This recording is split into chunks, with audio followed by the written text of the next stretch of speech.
Good morning everyone. बच्चों देखिएगा, हमने पोएम सेकंड पढ़ी थी फायर एंड आइस, उसके क्वेश्चन डिस्कस करते हैं। बुक वर्क देखिए अपना। पहले एमसीक्यूज डिस्कस कर लेते हैं। मल्टीपल चॉइस क्वेश्चन में फर्स्ट क्वेश्चन पूछा गया है, who says the world will and in fire. Who says कौन कहता है द वर्ल्ड दुनिया विल एंड अंत हो जाएगा दुनिया का, इन फायर फायर में। तो हमने स्टेंजा में पढ़ा था सम सेज को कुछ लोग कहते हैं, तो सम हो जाएगा आंसर। फिर सेकंड क्वेश्चन में पूछा है what two things might destroy the world. कौन सी दो चीज़ें दुनिया को डेस्ट्रॉय कर सकती है, नष्ट कर सकती है। तो पूरी पोयम में दो ही बातों का जिक्र हुआ है, फायर एंड आइस का। फिर थर्ड क्वेश्चन है what is the meaning of the word died. Die शब्द मर जाने का क्या मतलब है, पोयम के अंदर कौन सा वर्ड दिया हुआ है जो अपना मीनिंग डाई देता है। तो पेरिस, पेरिस का मतलब ही नष्ट हो जाना होता है। फिर क्वेश्चन नंबर 4 देखिएगा, आई थिंक मैं सोचता हूँ, आई नो इनफ मैं जानता हूँ काफ़ी, ऑफ हेट नफरत को। तो स्टैंजा में लिखा हुआ है hate. From what I have, और फिर यहाँ पर हमें फिल करना है of desire. From what I have tested, ये स्टैंजा की लाइन है, उसमें टेस्टेड वर्ड लिखा है। Which word in the given words, दिए गए शब्दों में से कौन से वाला शब्द इज़ द अपोजिट। अपोजिट है, विलोम शब्द है ऑफ डिस्ट्रक्शन, नष्ट होने का। तो प्रिजर्वेशन कहते हैं संरक्षण देना, संरक्षित करना, बचा के रखना, उसको प्रिजर्व करना। तो ये डिस्ट्रक्शन, नष्ट होने का अपोजिट हो गया। इसके बाद नेक्स्ट क्वेश्चन देखेंगे हम। सेंट्रल आइडिया पूछा जाता है आपसे, the central idea of the poem. The central idea of the poem, जो केंद्रीय विचार है पोयम का, फायर एंड आइस पोयम का नाम है, composed by Robert Frost. Robert Frost के द्वारा कंपोज्ड है। उसका सेंट्रल आइडिया है, इज है that there are two notions, की दो धारणाएं हैं, अबाउट बारे में, how the world will end, कि कैसे दुनिया का अंत होगा। वन इज़ फायर, एक धारणा क्या है, वो फायर है, एंड द अदर आइस, और दूसरी आइस है, बर्फ़ है। बट द पोएट थिंक्स, लेकिन कवि सोचता है, that the two evils of desire and hatred, कि ये जो दो बुराइयां हैं, इच्छा रखना, डिज़ायर लालच पालना, जो फायर के साथ जिसको जोड़ा गया, एंड हेटर्ड और नफरत करना, जिसे आइस डिनोट करता है, can also do the same destruction, ये दोनों ही एक तरीके से विनाश कर सकती हैं, सेम डिस्ट्रक्शन कर सकती हैं, as fire and ice can. तो ये जो दो बुराई हैं, डिज़ायर और हेटर्ड, ये भी उसी तरीके से डिस्ट्रक्शन कर सकती है, जैसे फायर आग कर सकती है, जलाकर नष्ट कर सकती है किसी चीज़ को, या जमा करके आइस कर सकती है किसी चीज़ को, वैसे ही दुनिया को नष्ट कर सकती हैं दोनों चीज़ें, डिज़ायर और हेटर्ड।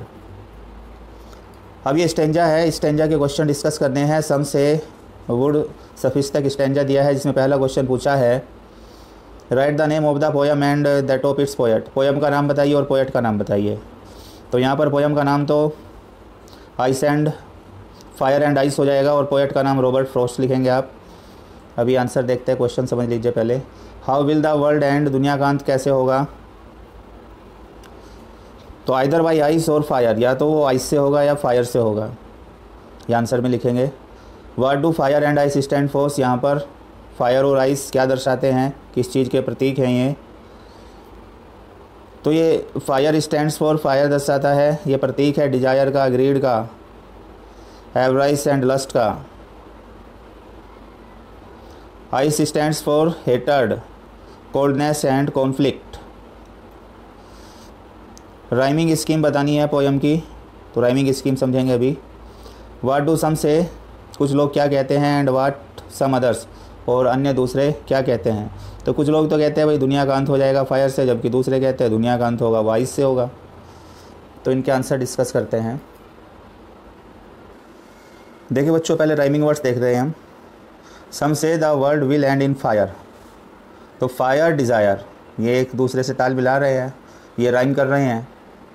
तो हमने पहली साउंड को नाम दे दिया ए, तो ऐसी जो साउंड आएगी उसको ए कहेंगे। फायर है, फिर आइस तो अलग है, जब अलग साउंड आई है दूसरी लाइन में उसे बी नाम दे दिया। फिर डिजायर, फायर को, फायर वाली साउंड है तो फायर को हमने ए नाम दिया था, तो इसको भी ए देंगे। फिर फायर आया है तो सेम साउंड है, ए नाम देंगे। तो ये स्टैंजा है आपकी पोयम का, जिसमें ए बी ए करके राइमिंग है। फिर आगे सेकंड स्टैंजा के भी हम इसी तरीके से देख लेते हैं। ये बच्चों यहाँ से सेकंड स्टैंजा है, but if it had to perish twice, तो ट्वाइस आइस से मेल खा रहा है, राइम कर रहा है, तो आइस को हमने बी नाम दिया था, इसे भी बी दे दिया। और हेट, ये अलग साउंड आई है तो इसे सी नाम दे दिया। फिर आइस दोबारा रिपीटिशन हो रही है बी वाली साउंड की, तो बी नाम दे दिया। ग्रेट, ये हेट के साथ राइम कर रहा है, हेट को हमने सी नाम दिया था तो इस साउंड को भी सी नाम दिया है। सफिस, आइस, आइस के साथ आइस को हमने बी दे रखा है तो इस साउंड को भी क्या नाम दिया है, बी। इस तरीके से राइमिंग साउंड आपकी क्या क्या हो जाएगी। देखो फोर्थ क्वेश्चन में यही पूछा गया था बच्चों, tell the rhyming scheme of the poem. तो फोर्थ का आंसर लिख देंगे हम, rhyming scheme of the poem is A B C B. जो लाइनों को हमने साउंड के लिए लेटर दिए थे वो यहाँ पे लिख दिया। फर्स्ट क्वेश्चन में पूछा गया था right the name of the poem end of its poet.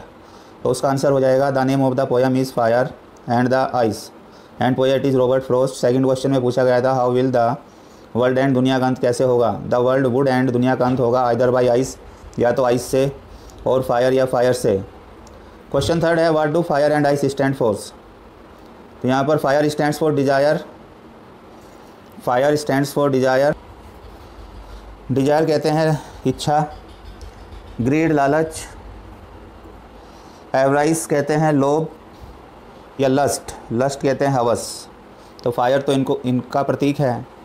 Ice stands for, ice जो प्रतीक है वो किस किस का है, हेटर्ड का, नफ़रत, कोल्डनेस ठंड, एंड कॉन्फ्लिक्ट और टकराव।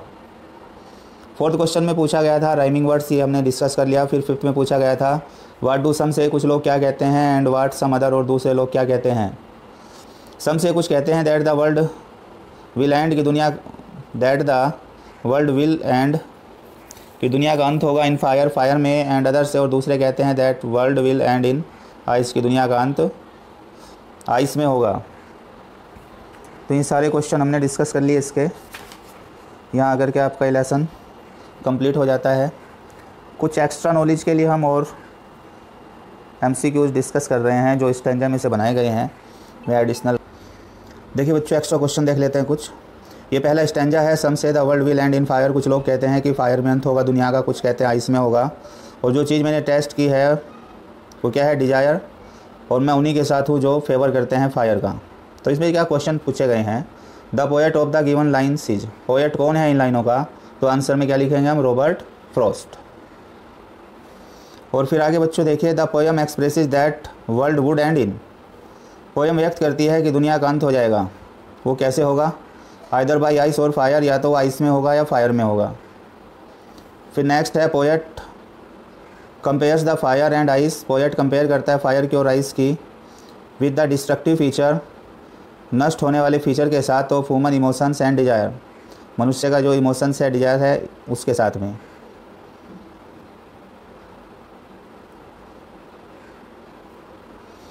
फिर देखिए सेकंड स्टैंजा है, those in this stanza refer to. उसी स्टैंजा का नेक्स्ट क्वेश्चन है कि यहाँ पर जो दोज वर्ड आया है, लाइन थी आई होल्ड विद दोज, मैं उनके साथ हूँ, हु फेवर फायर, जो फायर का पक्ष करते हैं। तो उसमें दोज स्टैंजा के अंदर जो ये दोज शब्द है ये किसे रेफ़र कर रहा है। तो जो लोग फायर में बिलीव करते हैं, one who believed it to be fire, जो जिनको इस बात का विश्वास है कि भाई दुनिया का अंत जो होगा वो फायर में होगा, कभी भी उन्हीं के साथ है। अब ये सेकंड स्टैंजा है बच्चों आपका, but if it had to perish twice, लेकिन 2 बार अगर इसका अंत हुआ, आई थिंक, मैं सोचता हूँ, I know enough of it, मैं नफ़रत को खूब पर्याप्त जानता हूँ, टू से कहने के लिए, दैट फॉर डिस्ट्रक्शन, की विनाश के लिए, आइस इज़ ऑल्सो ग्रेट, कि ये जो आइस है, बर्फ़ है, ये भी बड़ी चीज़ है, एंड वुड सफिस, और यही पर्याप्त होगा। तो यहाँ पर इट हियर क्वेश्चन है ये आपका पहला स्टैंजा में से, it here in the stanza refers to, it यहाँ किसको रेफ़र कर रहा है, but if it had to perish twice, अगर इसका, तो इसका किसका मतलब, दुनिया का। तो द वर्ल्ड, दुनिया को रेफ़र कर रहा है। Ice in the stanza has been compared with, ice stanza के अंदर किसके साथ उसकी तुलना की गई है, हेटर्ड, नफ़रत के साथ में। फिर नेक्स्ट क्वेश्चन है हमारा, according to the stanza, stanza के अनुसार, ice is also as good as, ice भी उतना ही अच्छा है जितनी फायर, किस काम में, टू डेस्ट्रॉय द वर्ल्ड, दुनिया को नष्ट करने में। The word Paris in the stanza means, जो शब्द है पेरिस स्टैंजा में, उसका क्या मतलब है, डाई। तो सिर्फ रीड करने के लिए है, बाद की चीज़ें जो शुरुआत में क्वेश्चन पढ़ाए हैं बच्चों से, आप अपनी कॉपी में नोट कर लेंगे। यहाँ करके कंप्लीट हो जाती है आपकी पोएम।